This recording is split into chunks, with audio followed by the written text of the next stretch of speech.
చాలామంది రిపీటెడ్‌గా అడిగే ఒక ఏదైనా డౌట్ ఏందంటే, బ్రదర్ అసలు ఆప్షన్ మార్కెట్ గురించి మీరు ఎక్స్‌ప్లెయిన్ చేస్తున్నారు. లేకపోతే ఇంకో దాని గురించి డెరివేటివ్స్ గురించి గాని, వాటి గురించి ఎక్స్‌ప్లెయిన్ అసలు స్టాక్ మార్కెట్ అంటే ఏంటి? అసలు మీరు ఎందుకు బిలీవ్ చేయాలా? అసలు ఒక కంపెనీ అనేది స్టాక్ మార్కెట్‌లో ఎందుకు లిస్ట్ అవుతది? మిగతా పారామీటర్స్ లోన్స్ గాని, ఇన్వెస్టర్స్ గాని చాలామంది ఉన్నారు కదా! అసలు స్టాక్ మార్కెట్‌లో ఎందుకు ఇన్వెస్ట్ లిస్ట్ కావాలి? లిస్ట్ అయినందువల్ల దానికి సంబంధించిన బెనిఫిట్స్ కంపెనీకి సంబంధించిన బెనిఫిట్స్ ఏ విధంగా వస్తాయి? అసలు సెబీ అంటే ఏంది? లేకపోతే నా డిఆర్‌హెచ్‌పి అంటే ఏంటి? ఐపీఓ అంటే ఏంటి? అసలు స్టాక్ మార్కెట్ అంటే ఏంటి? బిగినర్ లెవెల్‌లో ఎవరైతే ఉంటారో ప్రతి ఒక్కరికి ఇది డౌట్ ఉన్న థాట్ వైస్‌గానే నేనైతే మాట్లాడుతున్నాను. బట్ ఒక స్టార్టింగ్ నుంచి ఎండింగ్ వరకు అయితే ప్రాపర్‌గా అయితే చూడడానికైతే మాక్సిమం అయితే ట్రై చేయండి. కొంచెం క్లారిటీ అయితే వస్తది. అసలు స్టాక్ మార్కెట్‌లో ఎందుకు లిస్ట్ అవుతున్నాయి? ఆ లిస్ట్ అయిన కంపెనీస్ ఎందుకు గ్రో అవుతున్నాయి? మనం ఎందుకు ఇన్వెస్ట్ చేయాలా? మనం ఏ విధంగా ప్రాఫిట్‌లు వస్తాయి? లాసెస్ వస్తాయి? అని చెప్పేసి థాట్ వైస్‌గా మనం ఆలోచిస్తే క్లియర్‌గా మీకైతే ఎగ్జాంపుల్ వైస్‌గా అయితే మీకైతే అండర్‌స్టాండ్ అయితే అవుతది. ఎవరైతే బిగినర్స్ లెవెల్స్‌గా స్టాక్ మార్కెట్ గురించి బేసిక్స్ కూడా అర్థం కాకుండా ఎవరైతే ఉంటారో వాళ్ళకైతే డెడికేటెడ్‌గా అయితే వీడియోని అయితే అప్లోడ్ చేయడం అయితే జరుగుతుంది. ఇది ఈ సీరీస్‌లో ఫస్ట్ వీడియో ఇది. పార్ట్ 1 వీడియో కంప్లీట్‌గా పార్ట్ 2, పార్ట్ 3 వీడియోస్ కూడా కంప్లీట్‌గా అయితే కంటిన్యూషన్‌గా అయితే అప్లోడ్ చేయడం అయితే జరుగుతుంది. ఈ వీడియోని ఎండ్ వరకు చూడండి. ఏదో ఒక పాయింట్ ఆఫ్ వ్యూ టైంలో మీకు వర్తబుల్‌గా అయితే అనిపించడానికి అయితే మాక్సిమం అయితే ట్రై చేస్తాను. మార్కెట్ గురించి అయితే కంప్లీట్ బిగినర్ ఏదైతే స్టేజ్ ఎవరైతే ఉన్నారో కంప్లీట్‌గా ఈ సీరీస్‌లో ఏదైతే వీడియోస్ అప్లోడ్ అవుతున్నాయో కంప్లీట్‌గా అయితే విజిట్ చేయడానికి అయితే మాక్సిమం అయితే ట్రై చేయండి. కంప్లీట్‌గా అయితే ప్రతి ఒక్కటి కూడా నీకైతే రియలైజ్‌గా బట్ ఏ విధమైన స్టాక్ మార్కెట్ అనేది ఏంటి? అసలు స్టాక్ మార్కెట్‌లో ఎటువంటి పారామీటర్స్ ఉంటాయని ప్రతి ఒక్కరికి అర్థమవుతది. బట్ ఈ వీడియోలు చూస్తున్నప్పుడు ఏ పాయింట్ ఆఫ్ వ్యూ టైంలో కూడా మీరు చూసిన వీడియో కొంచెం యూజ్‌ఫుల్ అనిపిస్తే మాత్రం ఖచ్చితంగా మాత్రం లైక్ అండ్ సబ్స్క్రైబ్ మాత్రం డెఫినెట్‌గా అయితే చేయండి. మీరు ఇచ్చే బూస్ట్ ఏదైనా ఉందంటే అది మాత్రమే. బట్ మా ఇంగా వీడియోలోకైతే వెళ్ళిపోతే కంప్లీట్‌గా ఏదంటే what is the stock market అంటే క్లియర్‌గా అబ్జర్వ్ చేసుకుంటే ఒక కంపెనీ ఉంది. సపోజ్‌గా ఒక కంపెనీ ఉంటది. ఆ కంపెనీ కంప్లీట్‌గా ప్రాఫిట్స్ గ్రో చేస్తుంటది. అంటే ఏంటి?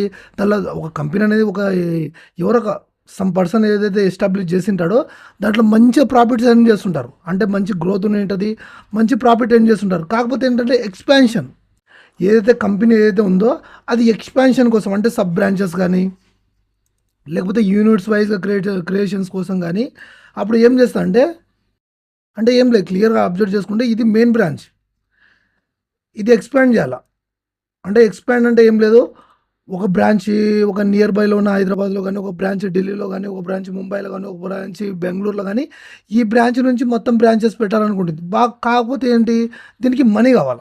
ఏదైతే సెర్టైన్ ఏదైతే కంపెనీ ఏదైతే ఉందో క్లియర్ అబ్జర్వ్ చేసుకోండి. బట్ ఏదైతే మెయిన్ కంపెనీ ఏదైతే ఉందో ఇది కంపెనీ XYZ అనేది లిమిటెడ్ అని చెప్పేసి ఇది కంపెనీ. ఇవన్నీ సబ్ బ్రాంచెస్ పెట్టాలనే థాట్‌లో ఉంది. సబ్ బ్రాంచెస్ పెట్టి మేము ఎక్స్పాండ్ చేయాలి. ఒక కంపెనీ అనేది ఇక్కడి నుంచే కాకుండా ఇంకా గ్రోత్ రావాలి. ఇంకొక సైడ్ నుంచి కూడా మంచిగా గ్రో రావాలనే ఉద్దేశంతో ఏం చేస్తదంటే ఎక్స్పాండ్ చేయడానికి ట్రై చేస్తది. ఆ ఎక్స్పాండ్ అంటే ఏం లేదు క్లియర్‌గా అర్థం చేసుకోండి. ఒక కంపెనీ నుంచి ఇంకొక సబ్ బ్రాంచ్‌ని, ఒక సబ్ బ్రాంచ్ నుంచి ఇంకో సబ్ బ్రాంచ్‌కి, మెయిన్ బ్రాంచ్ నుంచి ఒక సబ్ బ్రాంచ్‌కి, ఒక సబ్ బ్రాంచ్ నుంచి ఒక మెయిన్ బ్రాంచ్‌కి. కాకపోతే దీంట్లో వచ్చే సమస్య ఏంటంటే వీళ్ళకి మనీ కావాల. వీళ్ళకి ఎంత కావాలా? ఆల్మోస్ట్ ఒక 500 సీఆర్ తీసుకుందాం. ఒక 500 సీఆర్. ఇంత మనీ ఈ కంపెనీకి కావాలా. ఈ మనీ దేనికోసము? ఈ కంపెనీ ఎక్స్పాన్షన్ కోసం. అంటే ఏంది? సబ్ బ్రాంచెస్ పెట్టడానికి మాత్రము ఈ కంపెనీకి ఏం కావాలా? 500 సీఆర్ కావాలా.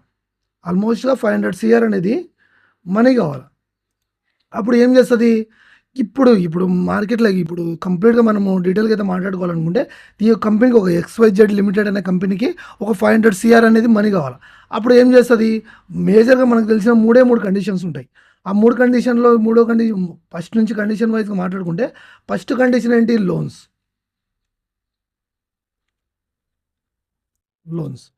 రెండో కండిషన్ ఏంటి? ఇన్వెస్టర్స్.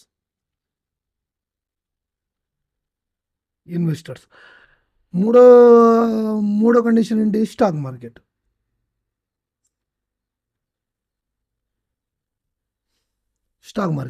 క్లియర్ అబ్జర్వ్ చేసుకుంటే ఉన్న కండిషన్ ఏంటి? ఒకటి లోన్స్.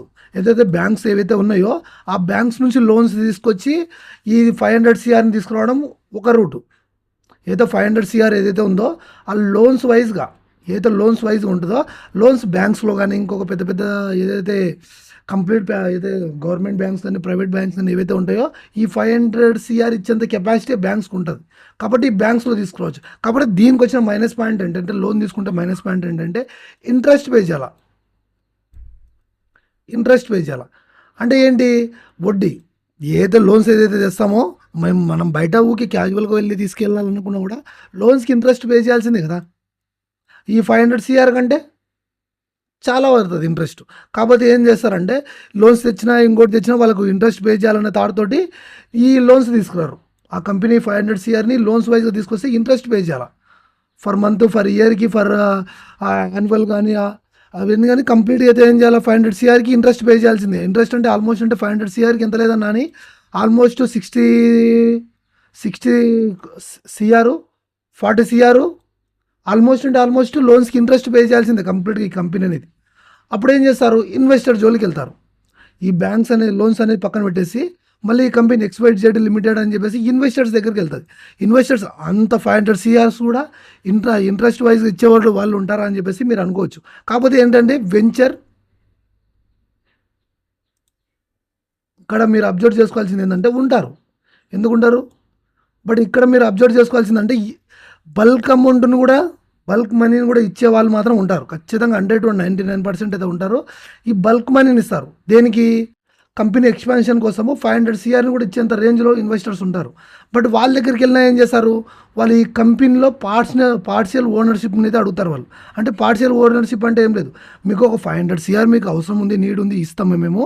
500 సిఆర్ ఇచ్చినప్పటికీ కూడా మీరైతే మేము ఇన్వెస్ట్ చేసినందుకు గాను మీ కంపెనీలో ఏదైతే సబ్ బ్రాంచెస్ ఏవైతే పెడుతున్నారో ఆ సబ్ బ్రాంచెస్లో మాకు పార్షియల్ ఓనర్షిప్ ఇవ్వండి అంటారు. పార్షియల్ ఓనర్షిప్ అంటే ఏం లేదు, ఒక 30% కానీ 40% కానీ షేర్స్ వాళ్ళ చేతికి ఇవ్వడం అని అర్థం. దీంట్లో 40% కానీ 30% కానీ 20% కానీ షేర్స్ అనేటివి ఇన్వెస్టర్ చేతికి పెట్టడాన్ని పార్షియల్ ఓనర్షిప్ ఇవ్వడం అంటారు. అంటే ఇది కూడా పైన లోన్స్ తీసుకుంటే ఈ XYZ లిమిటెడ్ సంబంధించిన ఏదైతే కంపెనీలో 500 సిఆర్ ఏదైతే కావాలనో దానికి కంపెనీ ఎక్స్పాన్షన్కి ఏదైతే కావాలనో లోన్స్ తీసుకుంటే ఇంట్రెస్ట్ పడుతుంది. ఇక్కడ ఇన్వెస్టర్స్ దగ్గరికి వెళ్తే కానీ ఏది పార్షియల్ ఓనర్షిప్ అంటే వాళ్ళకి సంబంధించిన ఓనర్షిప్లో వాళ్ళకు ఒక షేర్ ఇవ్వమని చెప్పేసి వాళ్ళు అడుగుతున్నారు. అక్కడ ఇంట్రెస్ట్లు కానీ లేకపోతే వాళ్ళకి సంబంధించిన ఏదైతే 30% 40% షేర్స్ హోల్డింగ్స్ కానీ వాళ్ళకు ఉంటాయి. అప్పుడు ఏంటి, XYZ లిమిటెడ్ సంబంధించింది ఏదంటే అప్పుడు లాస్ట్ ఫైనల్గా స్టాక్ మార్కెట్లో లిస్ట్ అవ్వడానికి చూస్తుంది. ఇప్పుడు స్టాక్ మార్కెట్ గురించి అయితే డిస్కస్ చేసుకుందాం. ఏంటి, ఫస్ట్ ఒక కంపెనీ ఎక్స్పాన్షన్ కోసము లోన్స్కి అప్రోచ్ అయినారు, అక్కడ ఇంట్రెస్ట్ ఎక్కువ ఉందని చెప్పేసి లైట్ తీసుకున్నారు. నెక్స్ట్ ఏంటి, ఇన్వెస్టర్స్, వెంచర్ క్యాపిటల్ ఇన్వెస్టర్స్ ఎవరైతే ఉంటారో వాళ్ళ దగ్గరికి అప్రోచ్ అయినారు. వాళ్ళ దగ్గర ఏముంది, కంప్లీట్గా మీరు అబ్జర్వ్ చేసుకుంటే వాళ్ళు ఒక 30% 40% ఆ కంపెనీలో ఓనర్షిప్ అడుగుతున్నారు. బట్ అది కూడా రిస్కే కదా అన్నప్పుడు ఇది కూడా వదిలేసినారు, లోన్స్ కూడా వదిలేసినారు. తర్వాత ఫైనల్గా స్టాక్ మార్కెట్లో లిస్ట్ కావడానికి వచ్చినారు.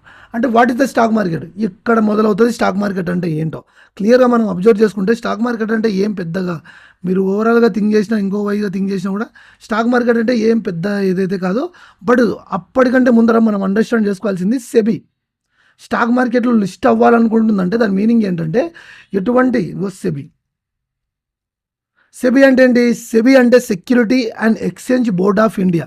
దీన్ని అప్రోచ్ అవుతుంది. ఏది XYZ ఏదైతే లిమిటెడ్ ఏదైతే కంపెనీ ఉందో ఈ ఏదైతే ఉందో దీన్ని సెబీకి సంబంధించిన ఏదైతే రెగ్యులేషన్ ఏదైతే ఉందో దాన్ని అప్రోచ్ అవుతుంది. అప్రోచ్ ఎందుకు అవుతుంది, క్లియర్ అబ్జర్వ్ చేసుకోవాలంటే ఫస్ట్ ఏదైతే కంపెనీ ఎక్స్పాన్షన్ కోసం XYZ కంపెనీ ఎక్స్పాన్షన్ కోసము లోన్స్ దగ్గరికి వెళ్ళినారు, అక్కడ ఇంట్రెస్ట్ రేట్లు ఉన్నాయని చెప్పేసి వదిలేసినారు. మళ్ళీ ఇన్వెస్టర్స్ ఎవరైతే ఉన్నారో వాళ్ళని అప్రోచ్ అయినారు, వాళ్ళు పార్షియల్ ఓనర్షిప్ కావాలని చెప్పేసి వాళ్ళ దగ్గర నుంచి వదిలేసినారు. తర్వాత లాస్ట్ ఫైనల్గా స్టాక్ మార్కెట్ దగ్గరికి వెళ్ళినారు. అంటే వాళ్ళ బెనిఫిట్ కోసం ఫస్ట్ ఏంటి, ఇంట్రెస్ట్ కట్టాల్సిందే, తర్వాత పార్షియల్ ఓనర్షిప్ ఇన్వెస్టర్స్కి ఇవ్వాల్సిందే. అలాంటప్పుడు లోన్స్ దగ్గరికి ఇన్వెస్టర్స్ దగ్గరికి ఎందుకు వెళ్తారు చెప్పండి, అస్సలు వెళ్ళరు. కాబట్టి తర్వాత థర్డ్ వే ఏంటి, స్టాక్ మార్కెట్. దీంట్లో ఇంట్రెస్ట్ కానీ పార్షియల్ ఓనర్షిప్ కానీ ఎటువంటిది అయితే ఉండదు. That is the stock market. Stock మార్కెట్లో లిస్ట్ కావాలంటే ఫస్ట్ సెబీని అప్రోచ్ అవ్వాలి. సెబీ అంటే ఏంటి, security exchange board of India అని చెప్పి అప్రోచ్ అయితే DRHP క్లియర్గా మీరు అర్థం చేసుకోవాలంటే ఒక ఫామ్ అనేది ఫిలప్ చేయాలి. ఫామ్ అంటే ఏంటి, కంపెనీకి సంబంధించిన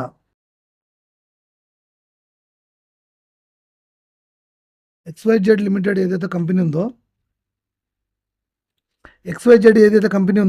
సెబీని అప్రోచ్ అవుతుంది. సెబీని ఎందుకు అప్రోచ్ అవుతుంది, కంప్లీట్గా స్టాక్ మార్కెట్లో లిస్ట్ కావాలంటే సెబీ ఖచ్చితంగా మాత్రం దాని రెగ్యులేషన్స్ వైజ్గా దాని పర్మిషన్ ఇవ్వాల్సిందే. పర్మిషన్ ఇచ్చినప్పుడు మాత్రమే స్టాక్ మార్కెట్లో లిస్ట్ అవుతుంది. సెబీని అప్రోచ్ అయినప్పుడు దీని నుంచి ఏదైతే XYZ లిమిటెడ్ ఏదైతే కంపెనీ ఉందో దీని నుంచి DRHP draft red hearing process ఏదైతే ఉందో కంప్లీట్గా ఈ నుంచి ఇదైతే ఒక డాక్యుమెంట్ని డిఆర్హెచ్పి ఏదైతే డాక్యుమెంట్ ఏదైతే ఉందో దీన్ని సెబీకి సబ్మిట్ చేస్తారు. దీంట్లో ఏముంటుంది, ఈ XYZ కంపెనీకి సంబంధించిన ఏదైతే ప్రాసెస్ ఉందో ఏంటి ఓనర్షిప్స్ ఎవరు, మేనేజ్మెంట్ ఎవరు, దానికి సంబంధించిన బ్రాంచెస్ అంటే ఎక్కడెక్కడ ఎక్స్పాండ్ చేస్తున్నారు, వాళ్ళకి ఎంత 500 CR అసలు అవసరం ఉందా లేదా, లేకపోతే XYZ లిమిటెడ్ అని చెప్పేసి అసలు కంపెనీ ఉందా లేదా అని చెప్పేసి ఇది కంప్లీట్గా దీన్ని అనాలిసిస్ చేస్తుంది. ఏంది DRHPలో మొత్తం డీటెయిల్స్ అంతా ఈ XYZకి సంబంధించి లిమిటెడ్కి సంబంధించిన ఏదైతే కంపెనీ ఉందో ఆ కంపెనీకి టోటల్ డీటెయిల్స్ అంతా DRHPలో ఉంటుంది. ఆ DRHPని ఇక్కడ సబ్మిట్ చేస్తే ఇది కంప్లీట్గా దాన్ని అనాలిసిస్ చేసి కంప్లీట్గా ఆ డాక్యుమెంట్ వెరిఫికేషన్ కానీ ఇంకోటి కానీ చేసి స్టాక్ మార్కెట్లో లిస్ట్ చేయడానికి ముందు IPO రిలీజ్ చేస్తుంది. ఇక్కడ ఏంటి IPO అంటే ఏంటి, అండర్స్టాండ్ చేసుకోవాల్సిన మ్యాటర్ ఏంటంటే IPO వచ్చింది ఇక్కడ. IPO అంటే ఏంటి, IPO అంటే ఏం లేదు. IPO అంటే ఇనీషియల్ పబ్లిక్ ఆఫరింగ్.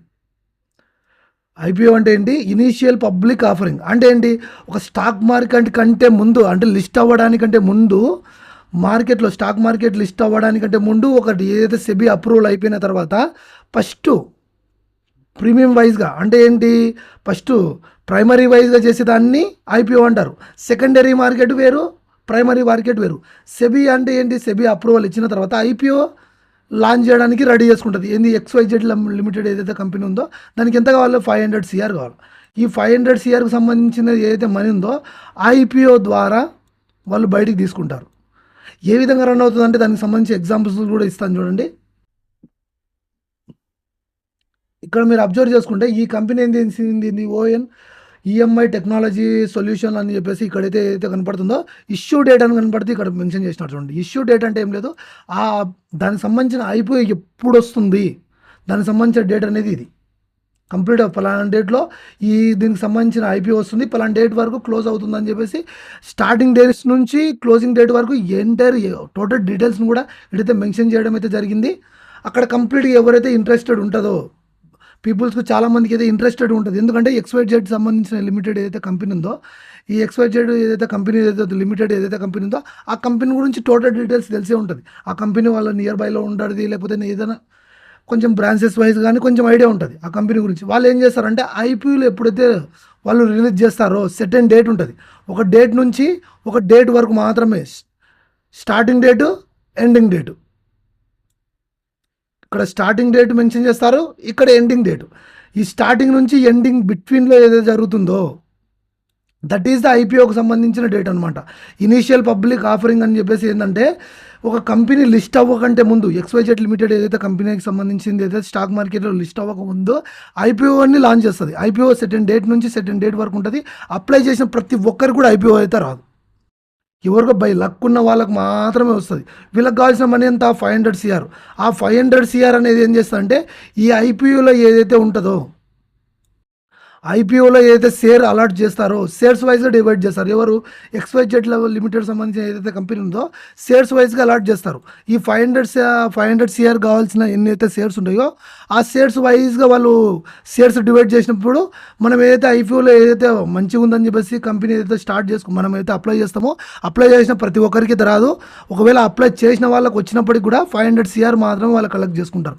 అది ఏంటి సెబీ రూల్స్ వైజ్గా ఏదైతే వాళ్ళకి ఏదైతే మనీ నీడ్ ఉందో ఆ XYZ లిమిటెడ్ ఏదైతే కంపెనీ ఉందో వాళ్ళకి సంబంధించినంత వరకు ఏంది 500 CR వరకు మాత్రమే వాళ్ళకు మనీ అనేది రిక్వైర్ అవుతుంది.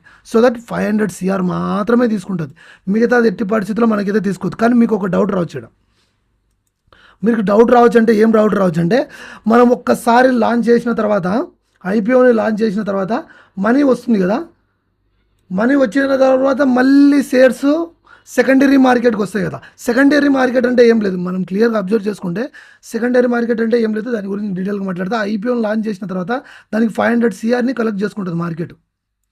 ఏదైతే 500 సిఆర్ ఏదైతే ఉందో ఆ ఐపీఓని లాంచ్ చేసిన తర్వాత 500 సిఆర్ని ఏదైతే XYZ సంబంధించిన ఏదైతే లిమిటెడ్ ఏదైతే కంపెనీ ఉందో అది కంప్లీట్గా ఐపీఓ వైజ్గా సెబీ రూల్స్ వైజ్గా 500 సిఆర్ని కలెక్ట్ చేసుకుంటారు.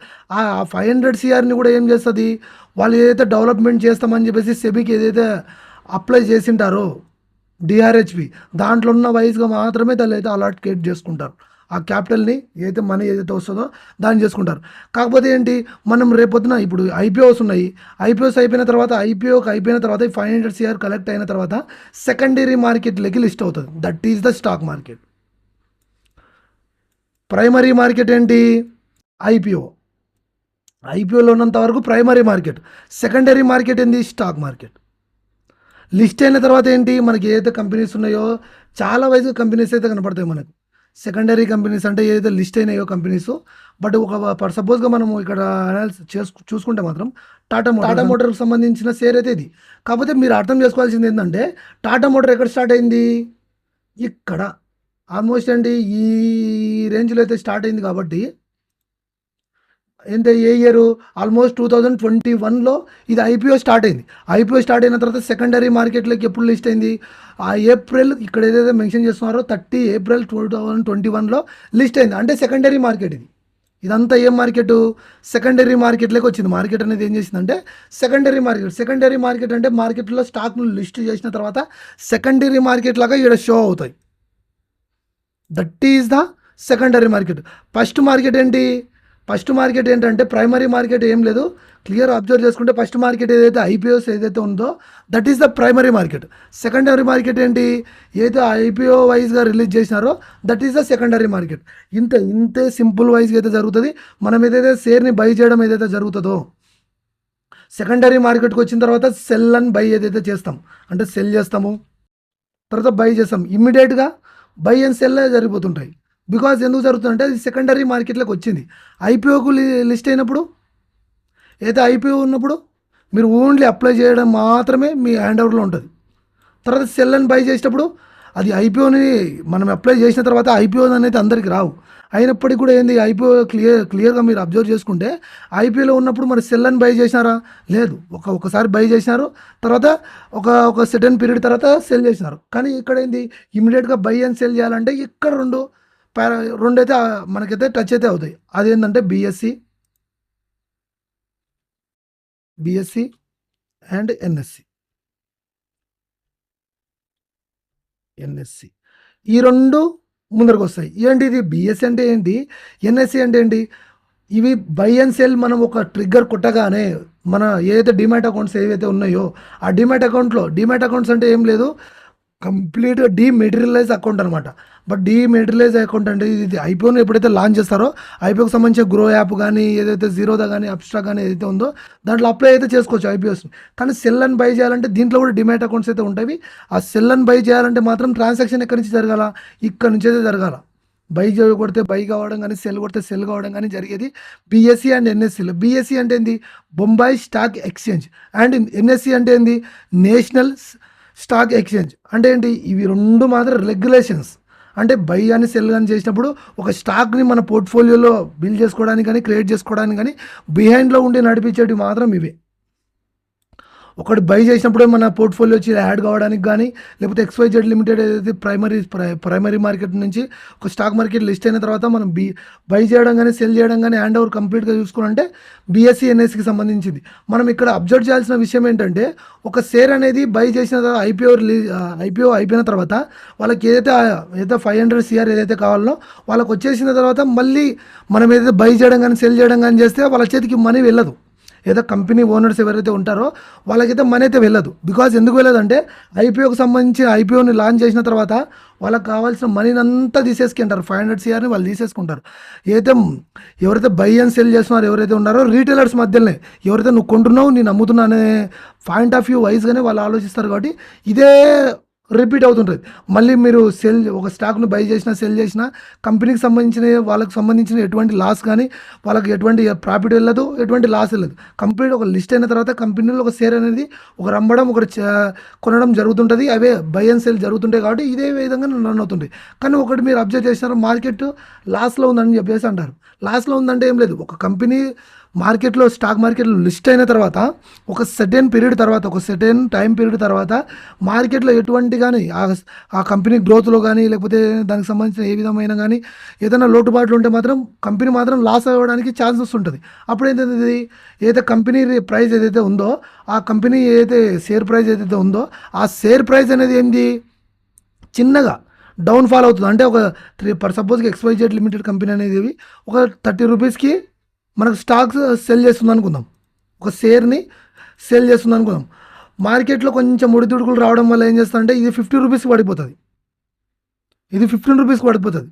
ఇంకా ఒడిదుడుకులు రావడం వల్ల ఇది 20 రూపీస్కి పడిపోతుంది, అంటే 10 రూపీస్కి పడిపోతుంది. బికాస్ ఏంటి ఇది లాస్ అయినా లాభమైనా కూడా XYZ లిమిటెడ్ ఏదైతే కంపెనీ ఉందో దానికైతే రెస్పాన్సిబుల్ అయితే కాదు. సెల్ అండ్ బై ఎవరైతే చేస్తున్నారో Bombay stock exchange, national stock ఎక్స్చేంజ్లో ఎవరైతే లిస్ట్ అయ్యి ఎవరైతే చేస్తున్నారో వాళ్ళకు మాత్రమే పాసిబిలిటీస్ అయితే ఉంటాయి. That is the XYZ limited. కాకపోతే సెబీ BSE NSEలో ఆల్మోస్ట్ NSEకి సంబంధించిన దాంట్లో 2500కి సంబంధించిన కంపెనీస్ లిస్ట్ అయినాయి. BSEలో 5000 అబోవ్ కంపెనీస్ అయితే లిస్ట్ అయినాయి. క్లియర్గా అబ్జర్వ్ చేసుకుంటే NSEకి సంబంధించిన దాంట్లోనే తక్కువైతే అయినాయి. But BSE Bombay stock exchange అనేది ఓల్డ్ ఎక్స్చేంజ్ కాబట్టి దీంట్లో హైయెస్ట్ వైజ్గా అయితే కంపెనీస్ అయితే లిస్ట్ అయినాయి. క్లియర్గా మీరు అబ్జర్వ్ చేసుకోండి. దీన్ని అయితే స్టాక్ మార్కెట్ అంటే ఇదే, బట్ దీని గురించి బేసిక్స్ అయితే ఇంతే, అంతకుమించి ఏం పెద్ద కాంప్లికేటెడ్ చూడొద్దండి.